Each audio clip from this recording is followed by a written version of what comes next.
Hello, Music Multiverse listeners. Welcome back to another album review Saturday. We're at episode 48. Technically, four left in the year. Let's see if we get there. Wow. Let's indulge in new releases of 2025 and see if there's an album or two here from our blog that's might twist your ear or come to being your favorite. That's right. We're more than just an incredibly underappreciated YouTube channel. We also have a website with everything there and articles too. Yeah, which is, an extension. But if you've come here through the article, you might realize there's a co host.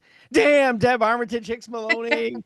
That's right. More opinions, visions, and information. Plus, we actually go after another three albums, which can be any genre, any kind, and we run the gamut here this time.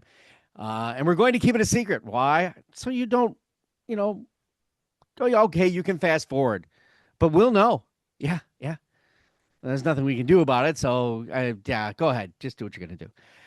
You're in the right place for new music reviews. No ass kissing, honest listening. No one's paying us or sponsoring. Nope. Nope, nope. We listen to more than the single. We don't breeze over it. This is a musical, multiple listens, dredging, comparing, looking. Oh God, and most of it was progressive this time, so that's even harder. And one of them was Yeah. super hard. Yeah, we do it all for you. We do it all for the nookie. No, um, That wasn't this week. no. There's nothing And like there's that this lots week. of comparing on this episode. So we're always looking for new subscribers, but really what floats our boat? Yeah, it's music lovers watching the show, participating in their position on the band, the artist, the album. We go and do this something for you every day, nearly every day, or at least please consider us. If you feel like what you hear on this video, see on this video, click the like button. Obviously, it helps in the algorithm. Although I don't bow to it, I don't do shorts. I don't do anything I'm supposed to be doing. If I did, a I'd have a heart attack probably and be done. So there's just too much. We I don't need want a. that. Actually, maybe I can go get somebody from the high school, and to live in my basement. Ooh, okay, never mind. We'll stop right No, there. no, that sounds bad. All right, so we're winding down here with only a few weeks left of releases that are truly new. But, we've survived the onslaught of Christmas albums. Or have we? We'll find out later on in several weeks.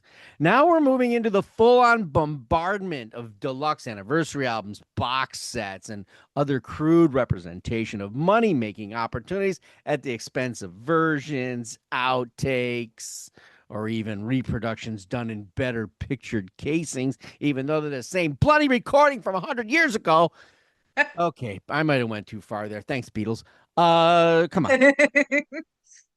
Is there a Beatles release every year? I mean, how many What? times How can can you it hear the be? same shit over and over again? And oh, look at this packaging. Look how this order is, and blah blah blah. Oh, come on, enough. All right, just lost half the listen. I don't care. This Beatles thing's gone too far. All right, how many Led Zeppelin ones are there? Like 900? No, like once in a while. Okay, this weekend we have I don't know, like a full on progressive attack on different fronts. It seems it wasn't planned. It just kind of happened. Yeah. First, a band that we thought had lost too many crew members over their prog journey resurfaces and utilizes a sound that's far from the bold explorations that the band has gone before on. Wonder why I said it that way. Then we come to terms with a different sound approach to the progressive environment and find ourselves in a wave and gazed psychedelia that's positioned carefully, weirdly, oddly, maybe. Finally, we step right off the reservation into a neoclassical position that's got this power to move, truly to do so, but at the great expense and expanse. Talk about that. This is album review 48 on 2025, and I'm writing this after a complete failure of it, and it destroyed. It was gone, and I had to write it over again. The first draft was better. I guarantee you it was better. Oh no, I'm Yeah, sucks sorry. I to be feel your me. pain. Thanksgiving. Oh. All right, for those of you who don't know, this is Spock's beard, and this is the Arche Optimist. Don't know what an Arche Optimist is. Don't Mm. care. When last we left our Vulcan-named haired wonders, they were always losing a crew member, as if part of that Star Trek thing where only 3 people usually survived or mattered. And in this case, I'm going to go kind of making that important stance. I mean, as long as you have the captain, the intelligence officer, and the medic, okay, just stop with the Star Trek. I didn't come into this poorly named band until 2006, so no Neil Morris for me, okay, whom I follow a lot these days. All right, so no Neil Morris. So he wasn't in the band after 2002, so I don't have an appreciation for his part of Spock's beard. I have more of an affiliate with what's going on and has been going on since. There's always been that classical version of prog at the heart, but there's always been a Star Trek of the scene of music with the guise of progressive rock. And on this record, which is the 14th record, believe it or not, it doesn't seem like it should be. The roots of all they've traveled and explored are front and center. While we still must traverse some space because of the captain. Now, who's the captain? Well, you would think it's Morris's brother, Alan. No. The captain is at the keys, and he's got keys to cars that don't exist. Which it's more grounded in classical progressive approach to the delight of probably most of the fleet out there. Oh my God, another Star Trek reference. When I speak of the captain, Ryo Okamoto, do your best, Captain Kirk here. No, I won't. Ryo Okamoto. You don't understand. Keyboarding, it's his life. He's got a Vulcan mind and death grip on all that surrounds anything with the keys that he touches, whether it's an organ, a keyboard, a piano, a synthesizer, a xylophone. No, it's not on there. And he's the centerpiece. He's got a vibe and procurement of skill that puts him in a dangerously cool and could be off-putting position of the band name that started this sentence, which is obviously, yes. I don't know if you heard the last part, but I did. All right. We could even put him in the ELP, Genesis, and or their Tentacles realm, which are the most dangerous of the bunch, because that's when you've gone way too far, in my opinion. Yes, I saw that band, and I walked out after they started playing Pac-Man on the keyboards. And the keyboard is actually, there were 2 of them, and you only need 1 when you're going that ape shit, but they had to have 2. And at a certain point, you just go, what the is going on? I got to go. I can't take it. Real can't help himself. But what he has here is a band that's surrounding him that knows how to blend, improv, and utilize the forming structures of sound to find their place, their chance to rise and fall within it. Now, this kind of goes along with the idea of these stoner rock bands that get into this problem, all right? No, they don't have problems with keyboard. They got problem with the vocalist is like, hey, how am I going to get in here when you're going crazy like you are with heavy riffs and doom, and I got to sing over that, right? Ozzy found his position. Everybody finds it. Not everybody finds their position, right? Well, this band does. Even Ted Leonard has found his way to be like a Roger Daltrey in all this, along with the harmonies and vocals of the rest of the band. But remember that this is also happening with the guitar work here, as well as an incredible Squire-like bass work, which I'm sure Deb's going to talk about, from Dave Maros. He was with Eric Burden and the Animals. I think he was with, he's in Pattern Seeking Animals. He loves animals, this guy. As well as touring with Iron Butterfly later on in his career. I didn't even know Iron Butterfly was still playing. No, they just find a position. They push back a little bit. They push out, and Ryu, you're not Roy. God, it wants to correct your spelling all the time. Progressive keyboarding, piano, whatever, it just works. It's evident on Aforethoughts.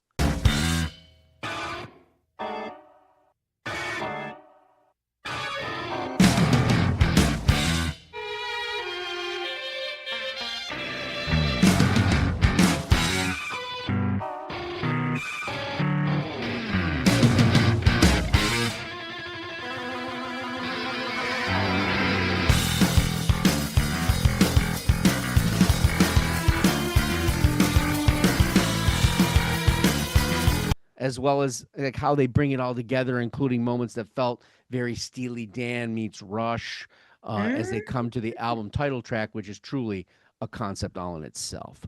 Damn. yeah. Oh, I've heard of Spock's Beard, but I've never listened to Spock's Beard. I'll be saying a little bit more about progressive rock as we go on further into the program. Um, I wasn't a Star Trek fan either, so I had to find out what's all this thing about Spock's beard, you know? Well, I didn't know there was an episode where Spock had a beard in an alternate universe in one of the episodes. So obviously somebody in this band is a Trekkie fan because Hmm. if it was something in one episode and it stuck with them and they decided to call their band that, I'd say that would be listed amongst their major influences, along with Yes and Genesis and all of the usual suspects. Um, I read one fact, and I'm going to ask you because it kind of contradicts what you said just moments ago.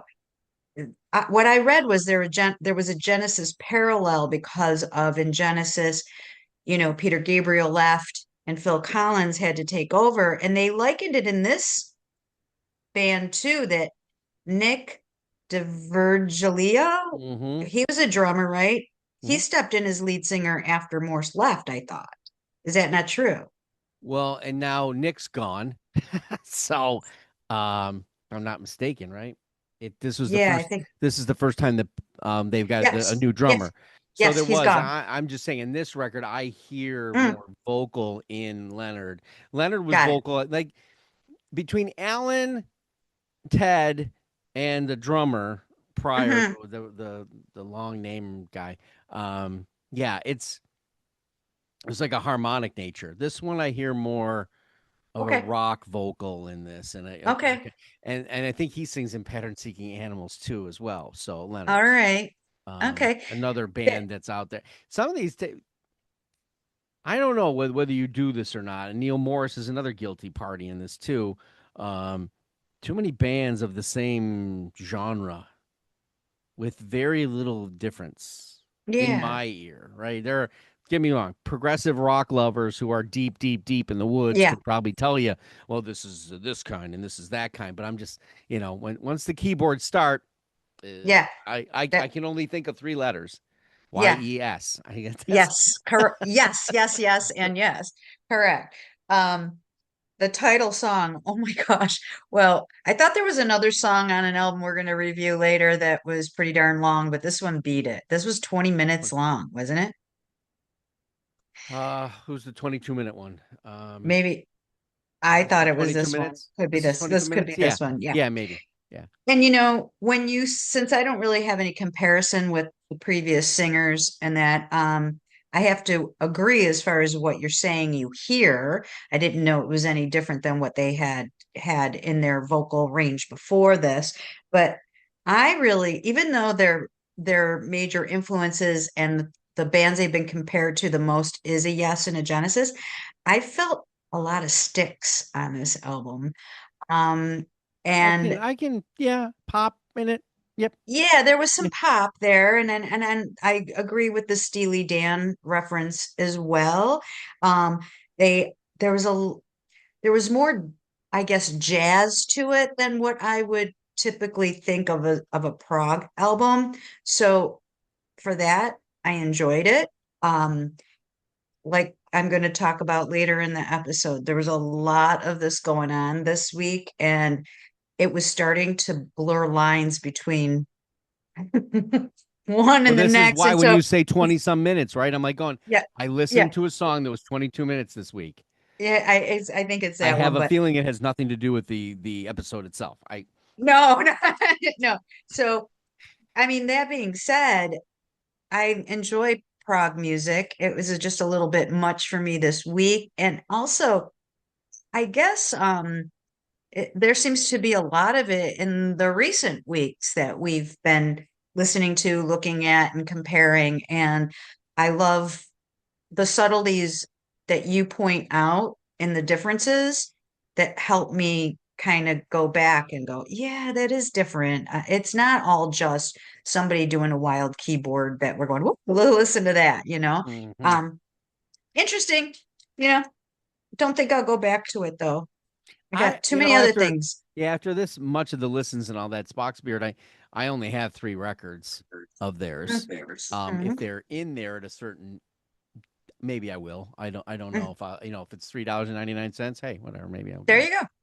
because sometimes you miss the deep cuts that way. Um, that kind of leads us to the guest writer here, which is the lyrical and compositional side. So Michael Whiteman, who is in a band I Am Manic Whale, Oh, and Whimsical Creature. He's a Christian writer, musician, and he's been working with Roy Okamoto for years, I think. Was on his first solo record or last solo record. Um, I feel lyrically that the compositions and how they put this together kind of helped Rio because he did all the production of the record. okay. So, in fact, there's uplifting. It's beautiful in places, and I think it might have missed that because you go to pattern seeking animals, you don't get that as much. You get more of like an alternative, um, more dark Yeah. and but Yeah. and again, Okay. I'm a guy who likes his shit dark, and this doesn't Yeah. have all of that. In fact, the Archie Optimist clocking in at almost 22 minutes. That song that we're talking about, Yeah. that's the gorgeous piece of it all, and really where it Yeah. all comes together. We're not on a journey where no Vulcan with facial hair has gone before. Can he even have facial hair again? That's that. I, I Thanks don't for sharing know. that information. That was in an episode. The classical progressive album world, the enterprise of musicians on the bridge here, like bridge, get it? Make the journey very incredible despite the lack of a villain. Really, right? There's Ah, yeah. no antagonist here. There's no Okay. Yeah. provocateur. Is it the keyboardist? No, because he's in it. He's not fighting him Yeah. off. Yeah. Yeah.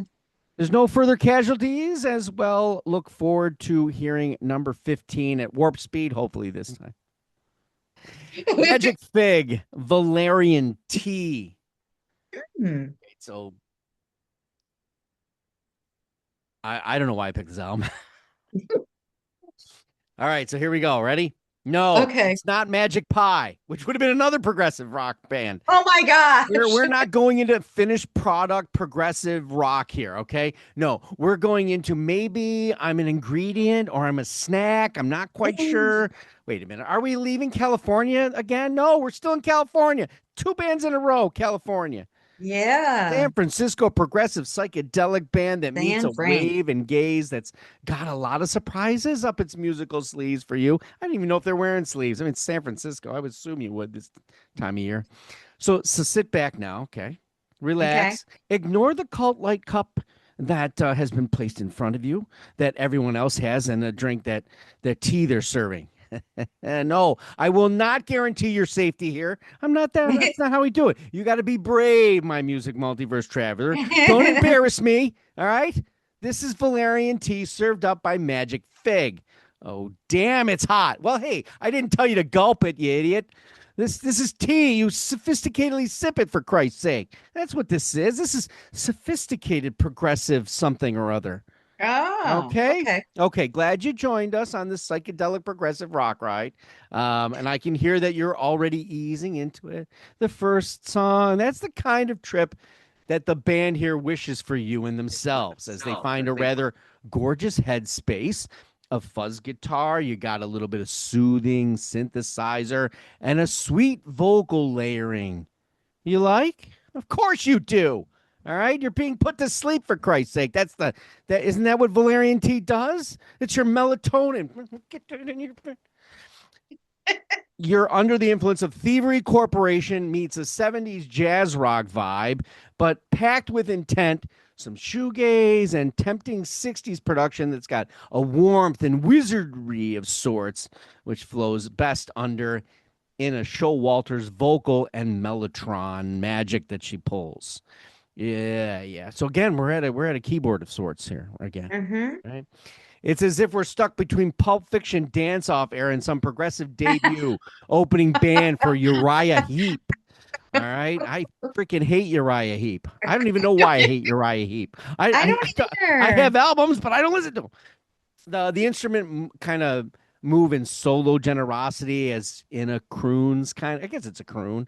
That's what I call a croon. And swooning, maybe, yeah, a little psychedelia. It's balanced. At the Garden's Gate could be plucked from the 70s as much as it can be a creepy background against a psychological horror film montage before the burning at Wicker Man. I might have stretched that a bit. Yeah, maybe. But I couldn't spell midsummer. Um, there's ample jangling in the guitar too, as much as that. That's kind of clever, and there's a familiar bass. There's a drum in this that lines to support the tempo and even the distortion changes, which make for some unique positions I didn't hear coming.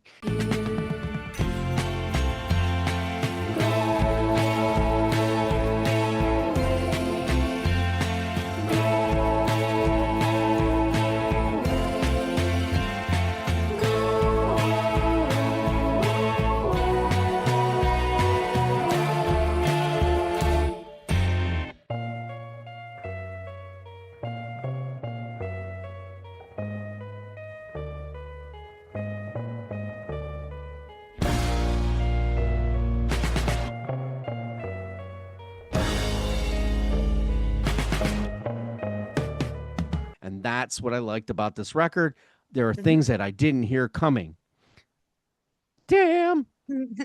I have to agree. Well, valerian, yeah, you better sip that tea because that's made from a psychedelic plant extract. So, yeah, so I think maybe you should sip your valerian tea while you listen to this album. It might bring the meaning of some of the things more closer to the forefront of your brain. But In beautiful I color. they're a super group, but I don't know any of the groups they were in. Did you know that? I'll get to the one that I, Okay. and in fact, it came via Okay, the the umbrellas. umbrellas, Okay. and that Okay. came via the library. People, we'll talk about the Oh, library someday. yeah, the library, a hidden gem in our communities, right? The Um, archaeological dig. um, they're inspired by a French astronomer. And I guess if you're sipping Valerian tea, you might be looking out in the stars and think of the Flammarion, which is the name of the first song, and he was a French astronomer. That's right. Um, their influences, King Crimson, Pink Floyd, specifically Dark Side of the Moon, Pink Floyd is what they cite. And that is one Yeah, I of didn't my hear the wall in any of this. no, there was no you can um and like I was going to say a little bit, there's a lot of prog this week. To me, since I'm not a connoisseur of prog, um, I just think of prog as being progressive and not done before. Spock's beard felt done before. I don't feel that it was progressive. Like when do we stop saying progressive? Well, I don't think you can because this album felt progressive to me. It was psychedelic, it was pop, but it had that going back to, their roots of what they love. You got King Crimson and Pink Floyd. Um, I love the vocals. I thought the vocals were something different than what I've heard in other prog records. Um, I thought the whole album itself was more of a subtle prog than an in-your-face prog. And for that, I preferred this over the last album that we spoke about. And I actually am interested in them as a band because of it, which is what you try to get people to do on this show, right?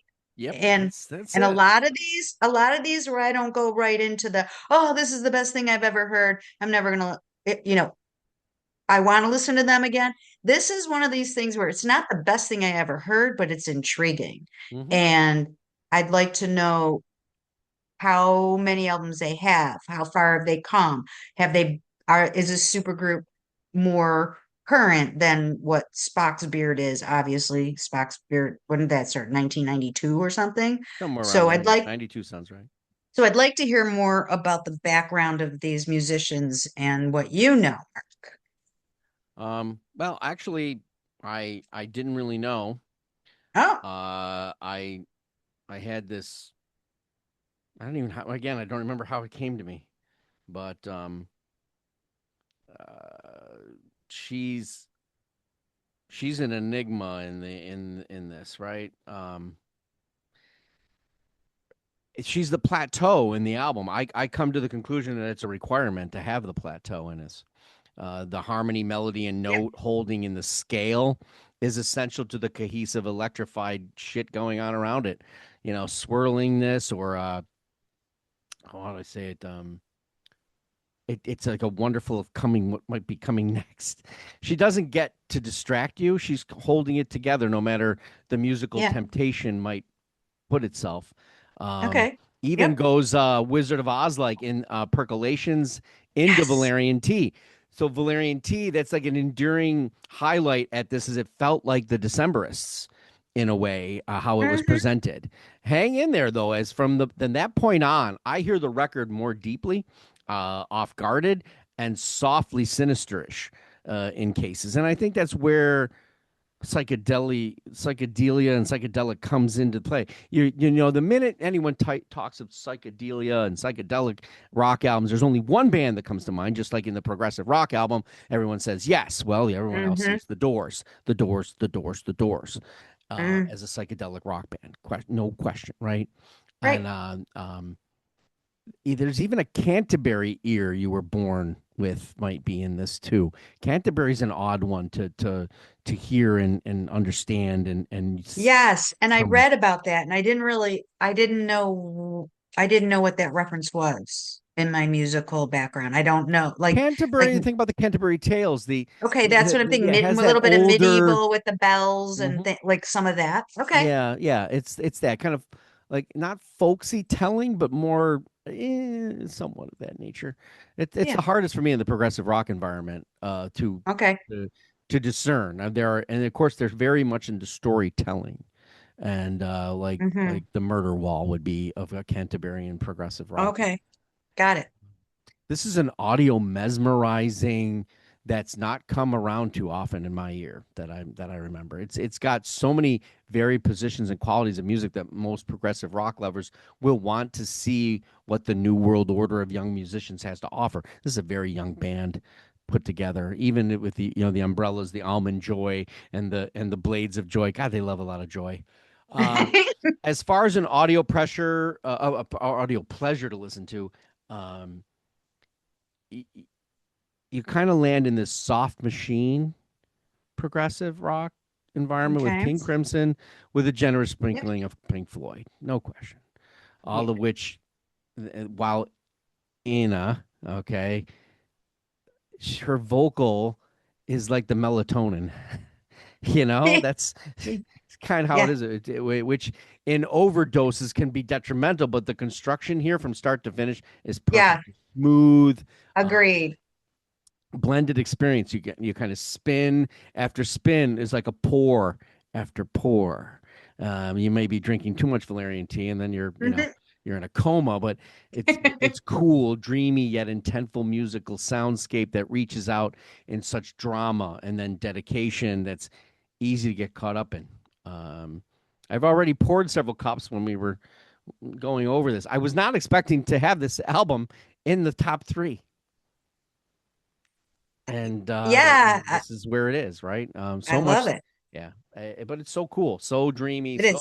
so comfortable. Yeah. You But know, it's without being, we listen to some albums that are just too dreamy, too ambient, too like you don't know where the one song ends and the other one starts, and it just becomes like a blob of music to me. That's not how hmm this felt at all.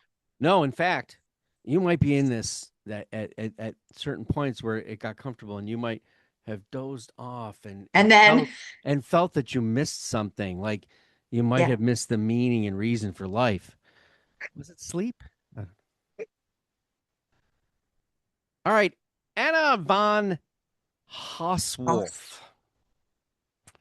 I'm going to warn you ahead of time here. Miss Hauswolf is an avant gardist of sorts. And the influencers on this record and the hmm. making of it come from places that I've been and appreciate, and on more than several records. But there are times with these artists that They can step off into arenas that are indulgent, and most will not follow. In some cases, I don't either. Icons, yep. Well, at least one of them truly is, but that would be, oh, I don't know. That would be argumentative considering the followers that we have on this program that read the reviews are probably not an all in on the particular genre of the person who is the influencer the most on this record. Yes, one of them has done the Super Bowl halftime show, not Yep. once, but actually twice. And I can't say that it was anywhere near memorable, groundbreaking, or inspiring at all.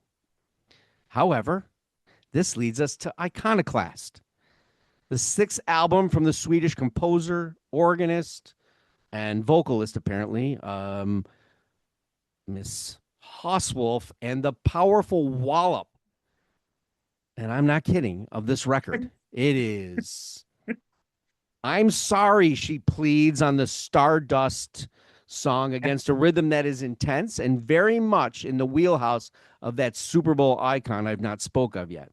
But of course, she is adding a keyboard, organ, and other instruments to completely enrapture the audio placing. It helps herself into one person that's not even close to the mention of the influencer in any way, shape, or form. In fact, you could call this art progressive pop rock with a quasi-symphonic realm. Sound like anyone? Should. It sounds like Kate Bush. That's great company. But it's not in the chosen that she mentioned. She's not even mentioned in the chosen that are mentioned. She's not. She's not. And I'm trying to wrap my head around why she's not. Anna has big things going on in that young head of hers. She's 39 years old. I didn't see the movie. What was it, Tar, with Kate Blanchett? Yeah, I didn't either. I get this. Like, that's the emotional thing I get in this, right? That this girl is in this. I don't know what she's in, but she's in it up to here. In fact, when I think back to how this album begins, which is with a haunting preparation kind of thing, with a very wounded saxophone melody and that's Otis Sanjo, who is one of the key avant-garde participants is in this extravagation, which is not a word. Extravagant. Between the synth, the symphonic, the organic parts of this, and the large musical life production that undertaking this entire record from start to finish, there's always a penetrating light to the lyrics, the musical instruments being utilized. They get their moment. And the flow of music throughout 70 plus minutes of one of the year's most contemplative listens. If you're a musician, there's all kinds of variety of positions of jazz, modal incognitos, and spices to surprise you in every way, shape, or form. There's even like an area where it's I don't know, it's slightly droning, or what am I going to call it? Ambient to some degree. All right. There's another artist that'll come to mind here in a bit. If you're a lyricist, you will think you know where you are, but then you'll feel twisted and turned at the struggle, the self-awareness of it all, the scales of minute details, and then there's also the macro detail of this record. It's a concept of sorts, but not a concept record completely. It expresses the challenges and stages of womanhood to me, kind of manifesting of control in a variety of influential light and darkness. At least that's how it felt for me. There was this, I can do this, and all the consequences of that, and other people influencing you, right? I don't know the female struggle, and I'm not going to go there. You're around a lot of females, though. You should. You should start listening. The one takeaway might be her vocal connectivity of that kind of struggle. There's a fluctuation and lack of her vocal reach in some cases, like you're expecting it to be. Considering her compositional detail, her musical profession, she does not have the range of what should be for what's happening in some cases.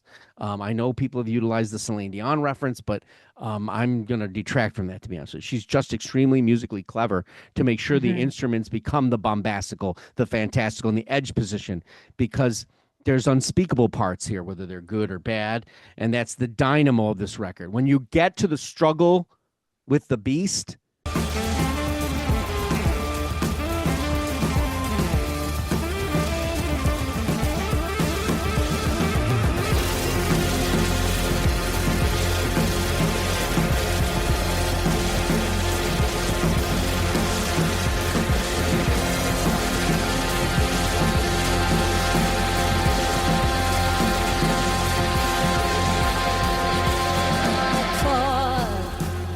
the hospital this morning.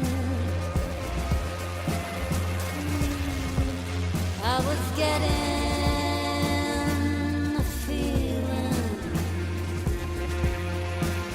of losing. which is the second to the track from the beast, which happened several tracks earlier. The power is unhinged, but it's amazing. And the overall composition of the record from here on out continues that power, that authority, and more so as it goes on. It's at heights you wouldn't expect as this record goes, or in my years of listening to her as a artist. I'm pretty Ah, sure this is probably Dam's first listen, so let's yeah. see where you are with. Well, luckily I didn't see the album cover before I listened because Okay, yeah, that's a little, yeah, bothersome. But that's okay. We've seen ickier, scarier ones, right? yeah. Yeah. It's like she went to the dentist and it all went wrong. Oh no, you're thinking about work way too much. But yeah. Um, yes, I'm surprised she doesn't list Kate Bush after listening to this. This is the one album of the week, and actually out of maybe many of the weeks where every time I listened to it, it changed my opinion of it. It changed how I was re-listening to it, um, with thinking about who she listed as her influences, like Bjork and PJ Harvey, Sabbath and AC/DC. I was kind of surprised, but not surprised in reading that she was classically trained as a vocalist and composer. It's funny because I'm like, well, why didn't she mention Mozart or something like that? But yeah, and her vocals, I would expect that they would have a wider range and to it if she was classically trained, but I think that she's more of a composer than a vocalist, in my opinion. Um, I did read that her performances have resulted in some protests by Christian fundamentalists for using church organs in certain themes, resulting in her shows being canceled.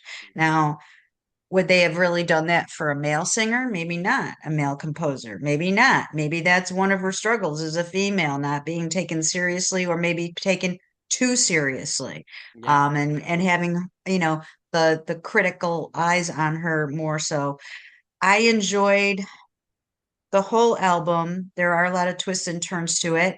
I had more of a movie or musical soundtrack feel to this in a lot of places. I love the movie Great Gatsby with Leonardo DiCaprio. I felt there was some of those little phrasings in some of the songs that I'm just imagining my own movie in my head, which is a pretty cool thing, Mhm. Um, Stardust was one of my favorites. The drums and the instruments gave a lot of cohesiveness to what was going on. I felt that it was very powerful, like the Unconditional Love track. And the thing that caught me off guard, though, was the male vocal in the one song, and I can't remember which one it was. And I have so many notes here, but I don't have that written. That was very unexpected. And I'm not going to say that it was bad. At first, I didn't like it. At first, I'm thinking, who is this person? What's going on here?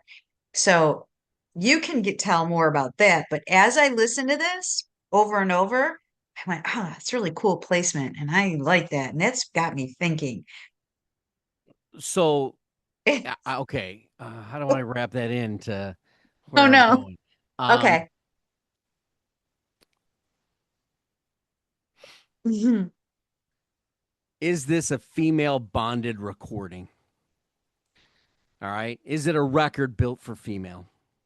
Hmm. While that is the overall explosive position, the mood, the power of the record, I'm willing to state that this is a more full on musical platitude over that of Jagged Little Pill. Uh, Oh, but with sudden ferocity that's in a league with Tori Amos, Florence and the Machine, and Chelsea Wolfe, whom she actually mentions as an inspiration for the oh, recording. All right. okay. Above the one I'm going to mention right at the very end. And of course, Okay. the aforementioned Kate Bush. This is grand standing in 2025, going for it in the same breath and musicality of Miss Nico Case on her record this year. But Uh-huh. this lady is a more accomplished sound overall musician. All right. Yeah. She's not relying on anybody else. She's pointing the finger and making things happen because she can Mm-hmm. hear it all in her head. Um, yes, sure. For me, the vocal inclusion of Iggy Pop is absurd. Is that Iggy Pop? That's Iggy Pop, yes. My God, I'm so sorry, Iggy. All Forgive right, and me. that's the woman or the other woman. No, not the other woman. I can't That's a remember. movie. Oh man, that's so The Whole cool. Woman. All right. That's cool. That's Okay. It's cool. cool, I but love it. it's obtuse and it's absurd and it's distracting. But I Oh, get the placement. I get it. yeah. An Ocean of Time at first listen seemed chemically placed in like a gorgeous but ineffective drone. But you kind of understand because the next song you get more of why. So they're leading into it. That's the underlying grip and pull of this record at the listener, the heart of the matter. What's the matter? And the attempt to define and mold and manipulate this kind of matter. And no too many people try to do this kind of thing. This is a woman that's dangerously close to being in a category of Tigran Hamasyan, the piano player, with the skill set, the delivery, and the overall intensity of grand musical gestures and scope they're too hard pressed for most listeners. I don't understand Serbian folklore. Yeah. Okay. I wish I did because I know it's gorgeous. I love listening to the record, but I sit there and this Jagged Mm. Little Pill. I get it because she says I'm gonna and I'm gonna and I'm this lady's not Yes. doing it. This is more elegantly placed and put as the struggle ensues. I don't even know if it really finishes, to be honest with you. Yeah, I I know. honestly, I don't think it does. It probably shouldn't. There's nothing easy about this, but the pulchritudinous of it, you wish would draw everyone to its masses. Um, I'm afraid, unfortunately, that an album of this size might go unheard, as it has no position on the era of radio, airwaves, or internet waves whatsoever. I know. It's up to reviewers like myself and Dan and others out there, full-on genreless listeners, to bring Iconoclast to an ear here and an ear there. Mhm. I guess I could lead kind of where this album was influenced by Kendrick Lamar, but again, what? I don't get that at all.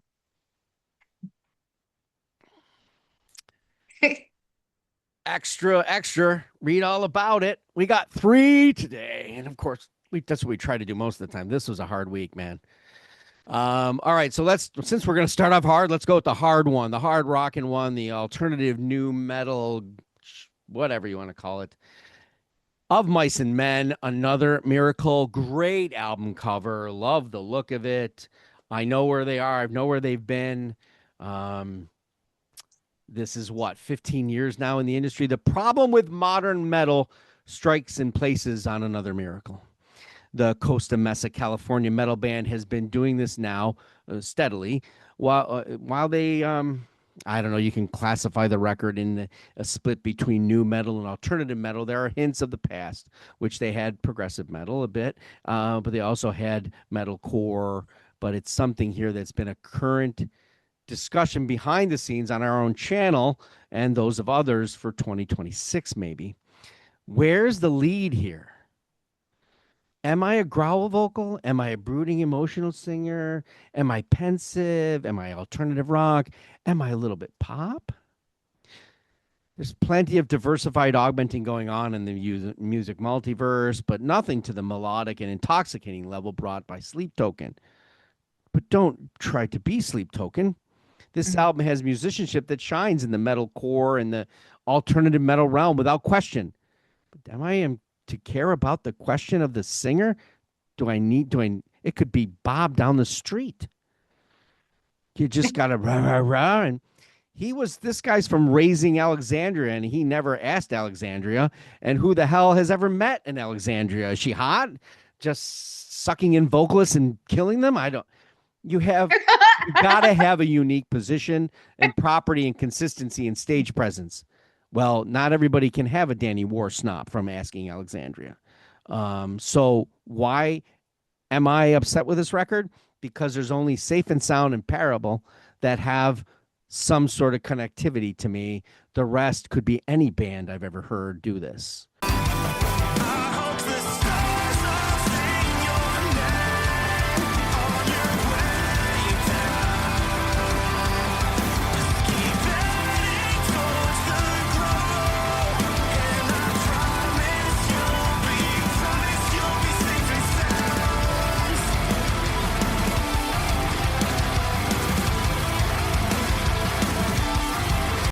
Damn.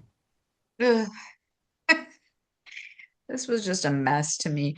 But anyway, interesting fact though, Austin Carlisle, is He he was the the main original founder of the band. He's out. he's out though. Okay, well then I have a fun fact about him if you want to know. Sure. He has Marfan syndrome, which Abraham Lincoln and Rachmaninoff have. It's a connective genetic tissue disease that makes you tall and lanky and weird, but I don't know what he looks like, so I don't know if that's true. Oh yeah, I've never seen this band live. I don't think I've had like the opportunity to, but I probably should have in some cases. But this has always been a positional genre that I have had very, very, like I can be high on it and low on it in a heartbeat, Got it.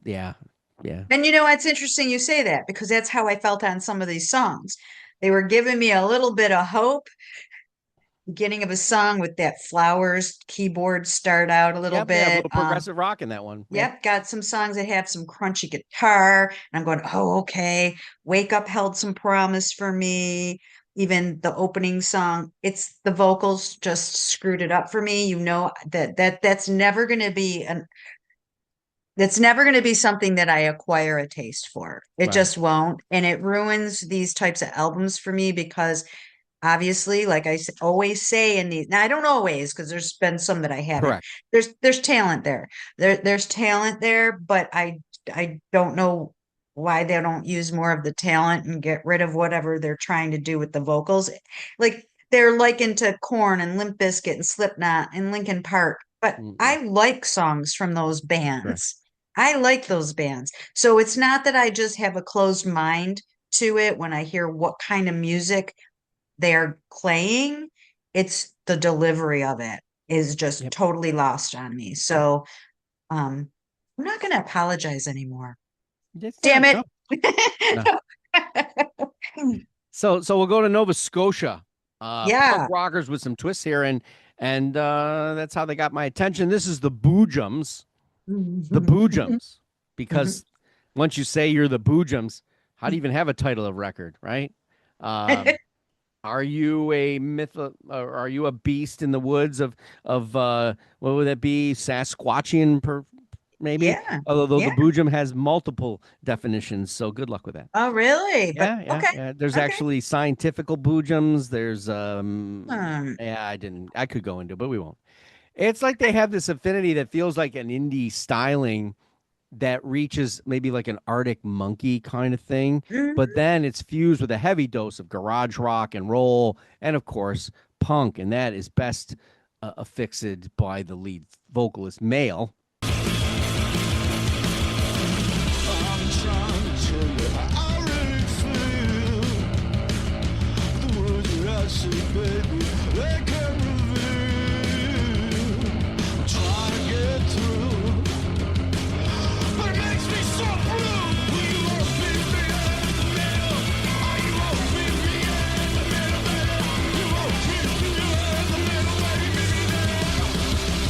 Yeah. I love that there was a lot of sounds and intensity built that could be taken right into a live performance, and jacked. All right. Here's the problem with that. If it's like the recording itself had to be subdued. Now, if Yeah. you're a big band, like Aerosmith, let's say, for instance, and I'm gonna drop in here, um, you can go into a studio and make wondrous things happen that suck. All right. Aerosmith Youngblood record, if you like that record, you don't know how to listen to music. You're trapped in some fantasy. Youngblood's horrible. Aerosmith is horrible right now. Should have never happened. I listened to it. I don't know what you're all talking about. It is the most overproduced, undersold record, oversold record I've ever heard in my life. Thank God it's an EP. Never again. Worst rating for the year for me. I don't think any album will come close. 0.5. Really? 0.5. I've had and I love Aerosmith, and I've had absolutely zero interest in listening to that. Yeah, to people, you're barking up the wrong tree. This is too much production.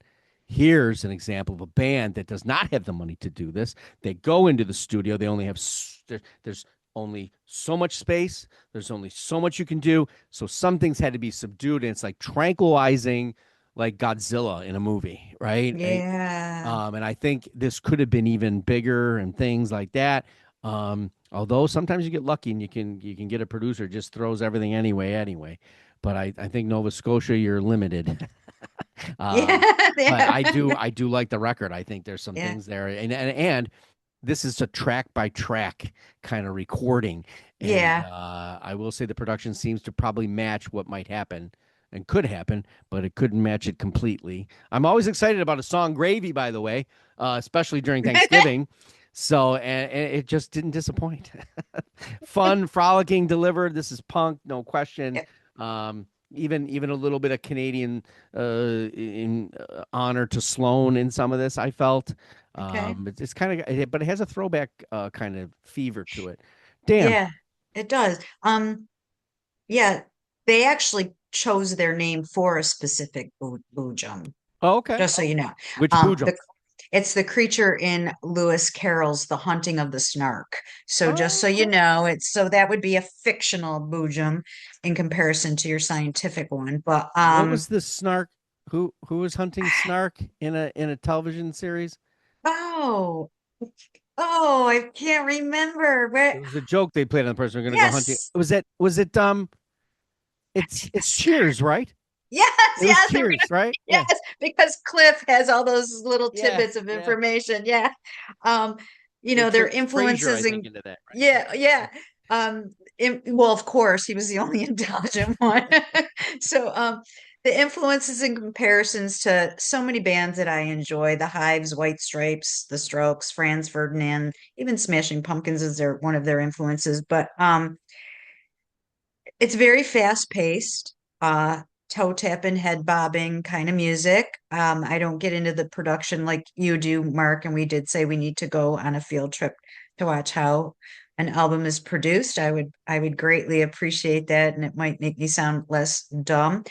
Um, you talked about the vocals and the type of music and the throwback little bit to it. I felt like this was punk meets Bruce Springsteen in some ways. It was I got a feel of that, which maybe I can because I'm dig thinking about Bruce a little bit more with the movie coming up here. I liked Burning Up. That was a it. Yeah. really good, and surprisingly, now you're going to maybe tell me who this was singing on Dance Transmission, the female vocal.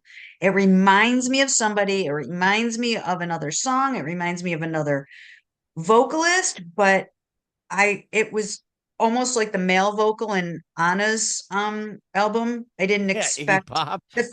Yeah, Yeah, this I this didn't is not a expect famous this. person on this record, I Okay, don't think. okay. No, I wasn't don't sure, think but I'm so. not thinking, oh, I should have done my research. But And I don't think what's her name from Nova Scotia there, Tara McLean showed up okay. or anything of that nature. But yeah, I Yeah. think it's the bassist, right?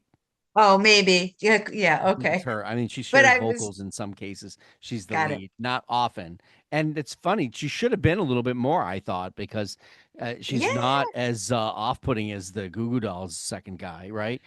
yeah. I don't So know. give her Yeah, give her more microphone time. There's, I but I assume that agree. in the live shows this could be a lot of fun. Yeah, agreed. Fun one for the week for sure.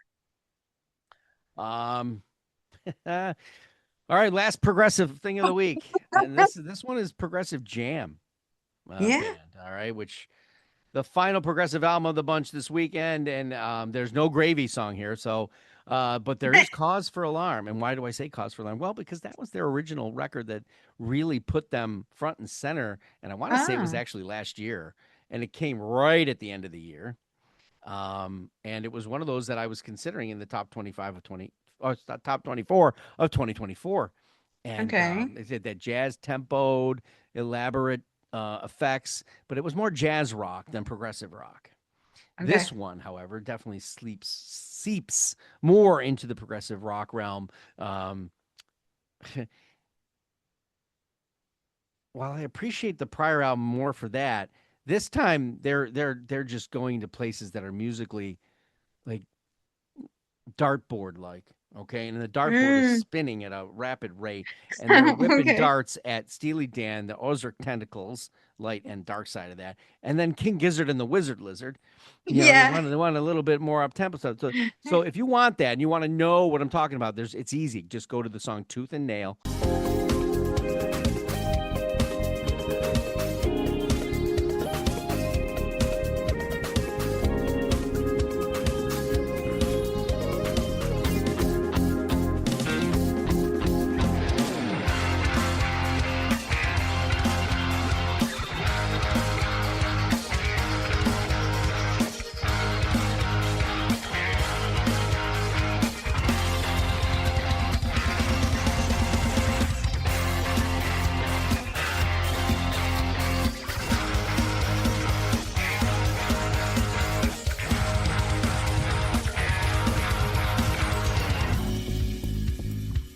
Because that Yeah. nails it for sure. That you'll be on every thing there. The Yep. Progressive Jam Band is still on the radar and no restrictions of their sound capabilities.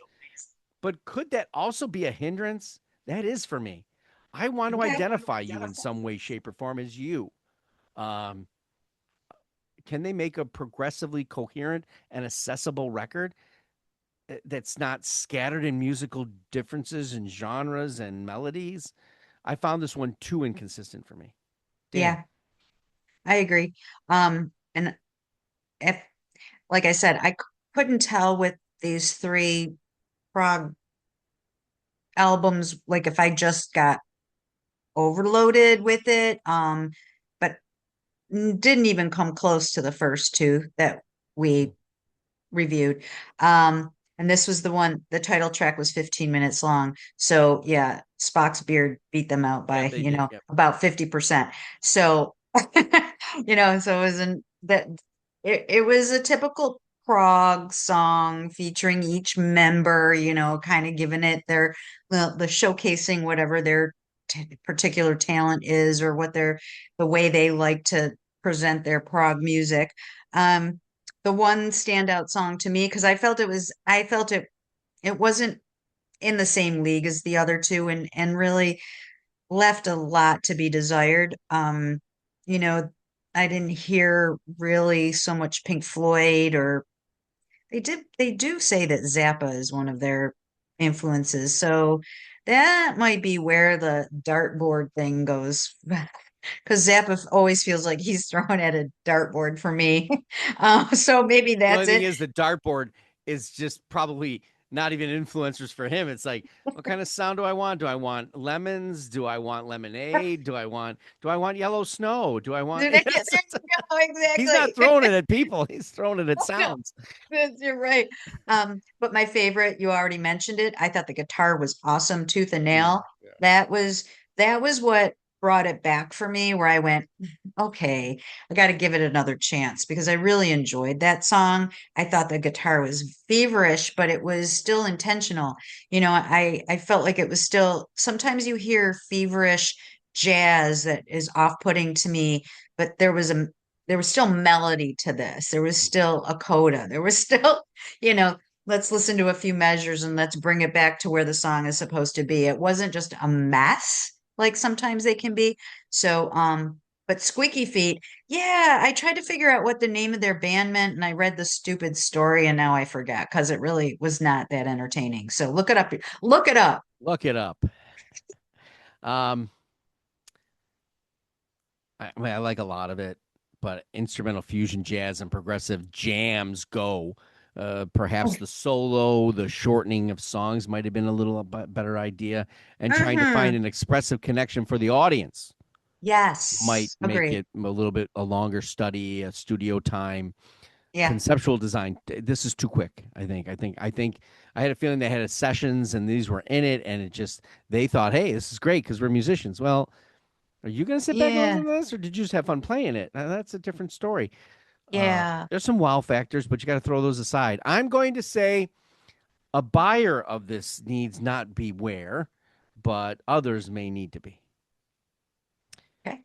What did you think of these albums? Are you a fan of the bands? This is a lot of prog this week, differences and stuff. Would love to hear what you think of these records. I'll thank Dan for her continued Saturday co-hosting support. We'll do this again next week, where Mhm. we're gonna this. I would assume this might be the final De La Soul record, and some others. I do Oh, not think there's any um, prog on this coming week or anything metal, but I could be wrong. I don't remember them all.